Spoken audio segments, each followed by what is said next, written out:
Good morning, everyone. I just turned my camera on for a second here, just so everyone can see my face. I'm Jen Gibson. I am Wisconsin Department of Transportation's statewide ecologist and wetland biologist. So I'm one of three who works on our Monarch CCAA team and pollinator team here at WisDOT. Very glad to be sharing our story today with everyone here. So let's get going on my slides.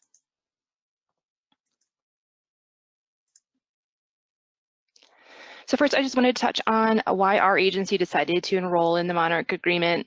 Like other Midwestern states, our road sites have a lot of monarch habitat, and a potential listing poses a lot of risk and uncertainty for our agency's operations.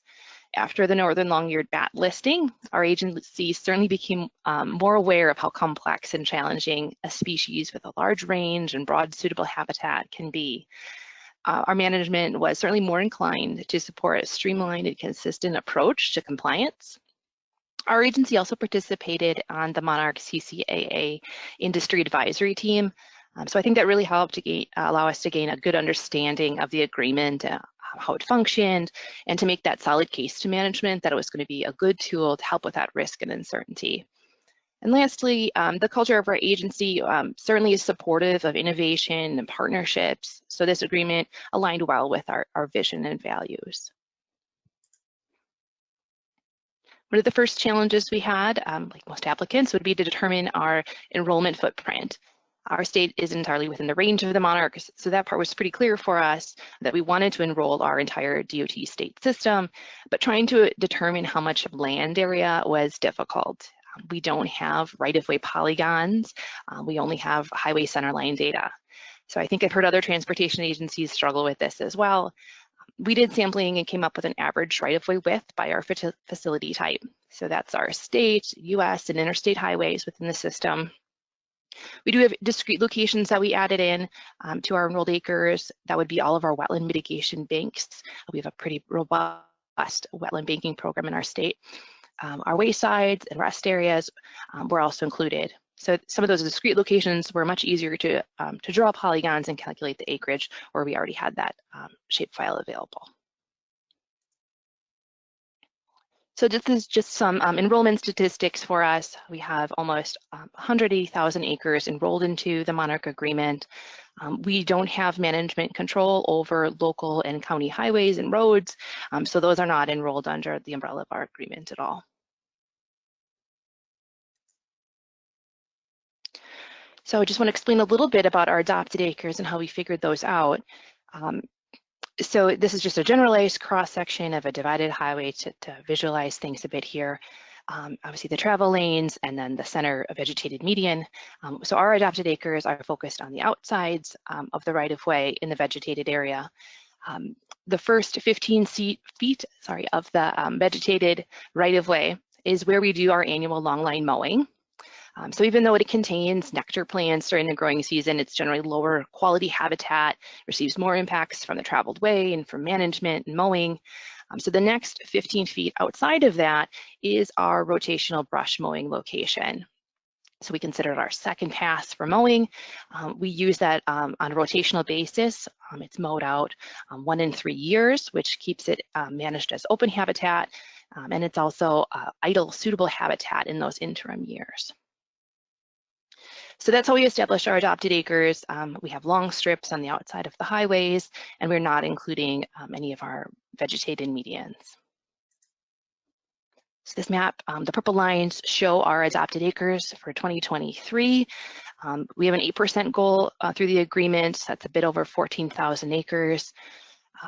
We designated our adopted acres using GIS. It gives consideration. We gave consideration to various layers to try to prioritize higher quality roadside habitat for the monarch. We used the landscape prioritization model of roadside habitat for monarchs. That was an output from the NCHRP Monarch Joint Venture tool.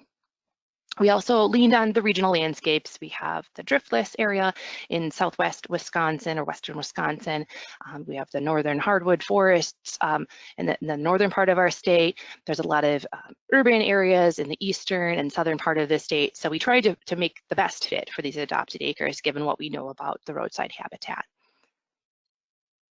Given that we're using that 15-foot width, a large portion of our right-of-way had to be included as adopted acres.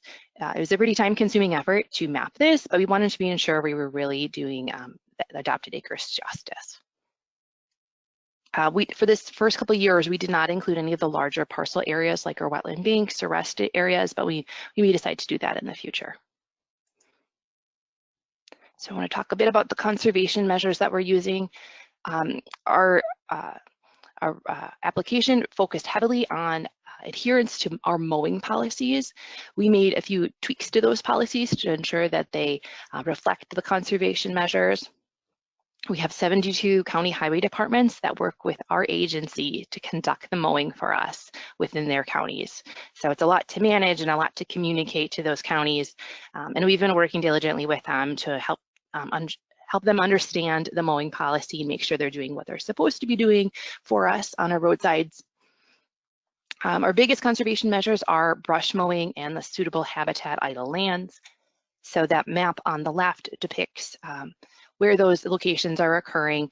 We have a mowing map that was created by Krista Schaefer. She's our landscape architect on the CCAA team. So she worked with all of these counties that we have to gather up their mowing rotations and get them digitized and put into an ArcGIS online map. So that depicts, the different colors depict what years that they're mowing the different highway sections. So as I mentioned before in a couple slides back, the year that the brush is being mowed off, that counts as a conservation measure for the brush mowing to keep things open. And the years where we are not mowing these locations out, that's considered the idle lands, assuming we don't have any other activities going on out there, like construction projects or maintenance activities. So the other map depicts the conservation mowing conservation measure. So we try to align our mowing practices as closely as possible to the Monarch joint venture, mowing for monarchs, as much as possible. We do have rotational mowing, as I mentioned. We do one mow out per year and have completion dates, and that's what that map is representing. We have a bit of a challenge though. Our state has an invasive species regulation, so we do have to coordinate timing for managing the invasives as well. So there is a bit of a balance there. Native seeding, of course, is one of the conservation measures. We do this to a lesser extent within our adopted acres on highway corridors. We've also done some work at rest areas, but as I mentioned, we have yet to incorporate the rest areas into adopted acres. One of the shortcomings we have is regarding tracking and management of native seed installation. So to help us get along a better path, we developed a native seeding AGO map to track those locations. So we're working with all of our regional staff to populate that every year when we're doing more native seeding. So we can wrap our minds around what we have out there, what we've done, and what's the best way to ensure success of those locations. We also have some signage that we'll put out at some of these native seeding corridors to make the mowers aware that there's something going on here and to not deviate from the mowing or the spraying protocols. And lastly, we've worked with a consulting firm to revamp our native seed mixes to be more pollinator friendly. So we have more blooms throughout the growing season to ensure that the mixes contain milkweed, and then to take a look at the species that are included in there to find the most appropriate cost for us. Some of the mixes that we had were maybe not the most cost effective for our projects. We do a few other things, spot herbicide treatments. I mentioned our state invasive species law. So there are some things that are considered prohibited and they require control. So we have an environmental consultant that goes out there and does the spot treatments for us, taking care, with native and non-native vegetation mixed throughout the right-of-way to make sure that they're targeting the appropriate species and implementing best management practices. We also do some prescribed burning. The photo here is one of our highway corridors where we have done some native seeding in Jefferson County. So they did some burns out there. We also do a lot of burning at our mitigation sites in those rest areas I mentioned where we've done some restoration. We've done burning there as well. Another big thing, particularly in this first couple of years here, has been education and outreach. So I mentioned previously that our conservation measures heavily rely on our adherence to maintenance policies. So we've done a lot of training and communication with staff across the state. We engaged a lot with our regional maintenance staff and the county highway departments, and we focused on training at all levels, including everyone from the people that are actually out there doing the mowing all the way up through the management at the county highway departments. So they fully understood the reasoning for kind of pushing at some of these policies so much. We also have a great communications team at WisDOT. So they're very active in social media. They post information about monarchs and pollinators and our native prairies that we have. We established a pollinator webpage, and that launched last year. So that gets tied into our social media posts. It's just another great way to reach the public and other stakeholders about some of the great things we're doing. I mentioned a bit about Remnant Prairies. So we have 24 Remnant Prairies in our state that within our right-of-way that we've identified. And these were key areas that we focused on when we were mapping our adopted acres. We wanted to make sure we could get those in. These are great opportunities for us to conduct a broader array of the conservation measures. Last year, we had a consultant complete Tier 3 pollinator scorecard habitat assessments in all of these to help us prioritize and rank them and shape our management needs. So the past few years, we've expanded our active management to 12 of these prairies, and that CCAA enrollment has helped to support this initiative. I get into some of the monitoring that we've done. So of course, we're using random points. We have elected not to use any kind of monitoring regionalization or zones within the state. So everything is done on a statewide basis. We need to have 50 points, but we bumped that up to ensure that we have an appropriate number and just to do a little bit more data collection. We use the random assignment in GIS along those roadway center lines that I mentioned previously. And then during the actual monitoring, they will offset those in the field to get into that second pass of the mowing in the vegetated right-of-way.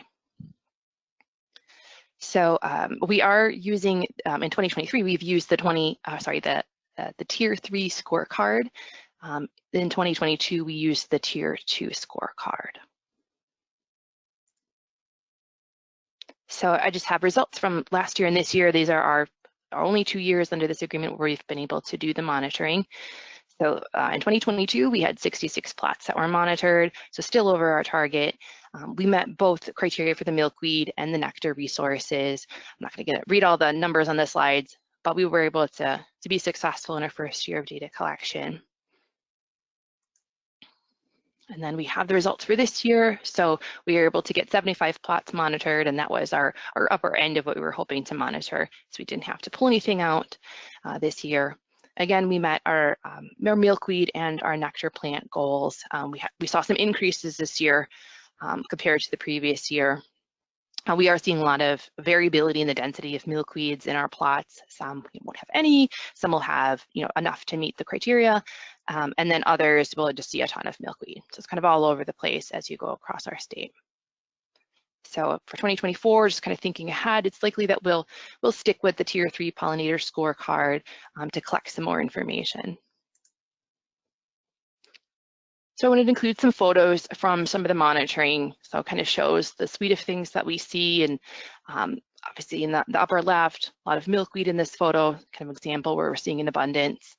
But I also wanted to call attention to some of the other things, some not so great things that we're seeing. And all this data collection is really helping us to understand what our roadsides look like in detail, more than the 65, 70 mile per hour drive through. So the upper right one, so there's a lot blooming there. There's nectar resources, probably a little bit small, but a lot of that yellow out there is wild parsnip. So obviously invasive and not the most desirable for nectar resources. So we do get plots like this.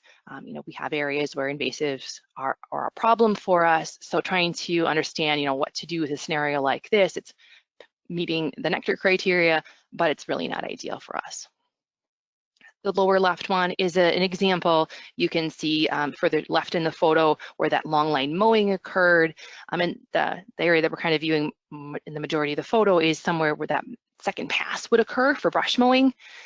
it's wetland, it's wooded, so for us we got to dig in and understand like why is the mowing occurring here? Is it just too wet? The mowers get stuck when they're doing their normal mowing, or is there perhaps another reason? So got a handful of things like that we would investigate. And the final photo is just showing some location where things are being mowed out to turf grass more than we would expect based on our mowing policy. So there's like a farm building, perhaps a residence that is adjacent to that. So are they helping us out with some mowing on a regular basis, or are we just not getting the adherence to the mowing policy like we'd expect? So we've been really, taking a close look at all the data that's being collected and trying to understand, do we need education? Is there ways we can tweak our adopted acres or the mowing policies to address some of these issues? So kind of winds into our future efforts here under the agreement. So we did include one of the supplemental conservation measures for the spatially focused conservation delivery. So that's something we knew that was going to be like a longer term vision for our agency, and we wanted to build upon. It's definitely a bigger lift to collect data and to build a model and then to implement the recommendations. We definitely could see that can help with making management decisions and conservation decisions, and we hope that all the data that we're collecting will eventually be able to use in this long-term effort. The last thing I wanted just to touch on is the covered activities. So I know a lot have been focused on the conservation measures and monitoring, but up until recently, we were very much anticipating needing to address with the regulatory aspect of this. So I had been preparing trainings and guidance and information for all of our statewide staff and how we're going to react to this if the Monarch is listed, and ensuring that we understand what's a covered activity and what's not. So that's quieted down a little bit here, but assuming it'll probably ramp up in the next year or so. And then it's just going to be another big lift and learning curve for our agency. But I think we have a little bit more time now to wrap our minds around how we're going to react to that. So the last thing I have here is just our contact information. Myself at the top. I mentioned Krista Schaefer. She's one of our statewide landscape architects as part of this Monarch pollinator team that we have. So that's all I have for slides for today. Happy to take some questions if we have time. Thanks, Jen. We definitely have time. I'm seeing a question in the chat already. How is Wisconsin DOT addressing haying being done without permits that do not meet the mowing policy? Yes, so we do have some situations where some landowners adjacent to the highway are able to mow things out. So I'm sure Krista could speak more eloquently about what those details are, but there is a bit in statute about that. And as far as other locations, we have done some outreach with specific property owners if it is a problem for us, but really it's hard to deal with. We have a monitoring point. We know one person is problematic. Do we send a letter? I mean, we have not taken steps yet to address it on a property by property basis. So still something we got to wrap our minds around on how to deal with that. Jen, I'm here if you wanted me to answer any questions. Well, you're a little bit, I think that was Krista, so you're a little bit quiet, but Krista, if you wanted to say a sentence or two, whatever, about the ability for others to mow on the right of way, go ahead. Yeah, directly towards Tina's question on haying, we technically don't have a haying policy. What happens really though is on adjacent to our anywhere there's not a right-of-way fence, the adjacent landowner can technically come on our right-of-way and mow. So that's probably what's been seen in that one photo is they want to mow the frontage in front of their property, and that's what they're doing. We haven't had any large-scale haying issues that I'm aware of. I know that can be a real problem in MnDOT or Minnesota.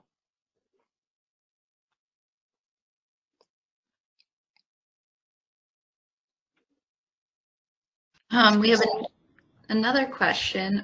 What type of training have you been doing with vegetation management crews / contractors to help with implementation of the conservation measures, such as avoiding the full mow width issue?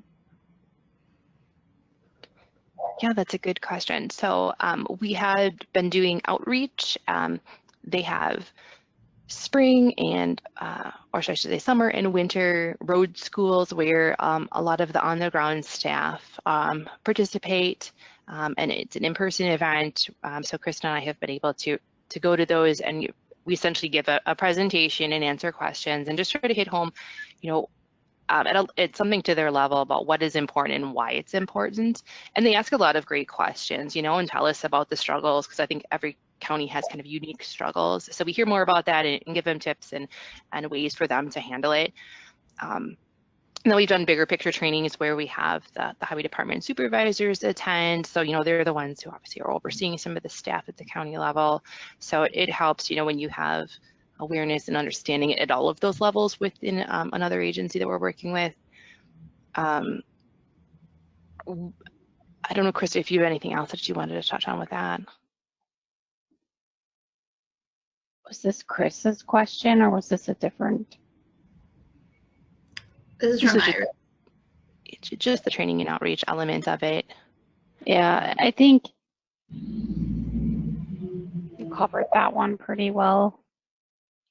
Okay. And I would say the last bit about that, how receptive have they been? I mean, I think you kind of get people all over the board. Some are a bit skeptical that, you know, about change or wanting to change, and others we've seen, I guess, interest, you know, in folks wanting to do the right thing for pollinators. So we will get people kind of on both sides of that. Yeah, I would add to, it's also been a continuing education, just due to staff turnover. And when you do have an education event, maybe there won't be someone who's attended, or we feel like we did our education and we had to turn around and do it again, basically. So we're constantly trying to loop people in and educate. And part of that education too is explaining to them that federal law takes precedence over our state laws. So for example, where we have Carnival butterfly, a rusty patch bumblebee, those take priority over our mowing policies. And I think that's all I was going to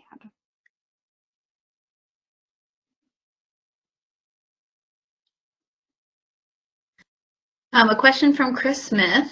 When there is conflict with state law, federal law typically prevails. Can you speak more to your internal discussions related to conflicting state versus federal regulations?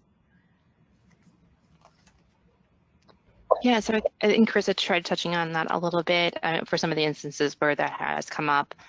It is a topic, you know, where we're talking about quite a bit, and I think one of the biggest things is our invasive species mowing that's done and having seasonal cutoff dates for that. So yes, I have not been directly involved in a lot of those discussions since it kind of falls more into Krista's area. So I don't know, Krista, if there's any that you'd want to elaborate in some of those discussions. I think that, to me, that's one of the bigger areas where there is a bit of a conflict. You know, the state wants the mow out done at certain dates for the invasives versus trying to hold on to the blooms for the pollinators. Yeah, it's been an effort ongoing where I, when needed, I'm again reaching out, doing the education, but I'm also in the midst of developing another ArcGIS online application that layers together some of the stuff that Jen gave you images of in the PowerPoint presentation, along with layers like the rusty patch bumblebee high potential zones and the Carnival butterfly high potential zones, so that the people that are actually doing the mowing in the field will have access to this app on smartphones or devices that they can take with them and see where those areas are, because their mowing expectations are different. So it's been challenging trying to juggle the difference between our traditional mowing policy and now the Monarch CCAA, along with the 2 endangered species that we have in Wisconsin. And I think I don't know a better answer than it's continuing trying to provide the information they need to make the right decisions and educate.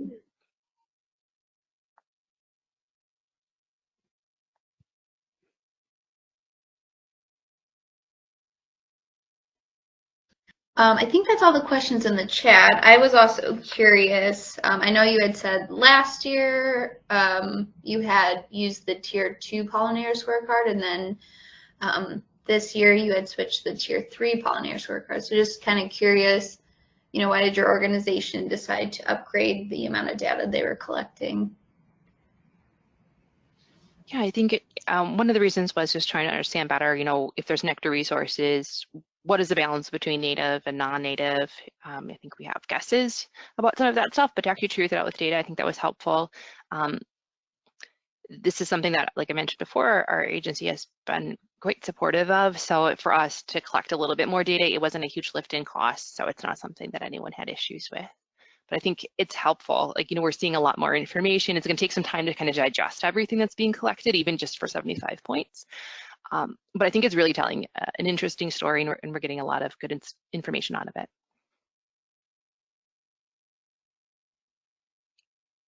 Great, thanks. And then I think I saw a couple slides back, you had a link to your website where it points to a lot of this work that you're doing. Is that right? Yes, we do. Did I go past it? Nope. Yes, we do have our pollinator website. I don't have it memorized. Yeah, okay, it's pretty easy with the yes. / pollinators. Okay, great. All right, thank you, Jen. Yes, thanks for having us today.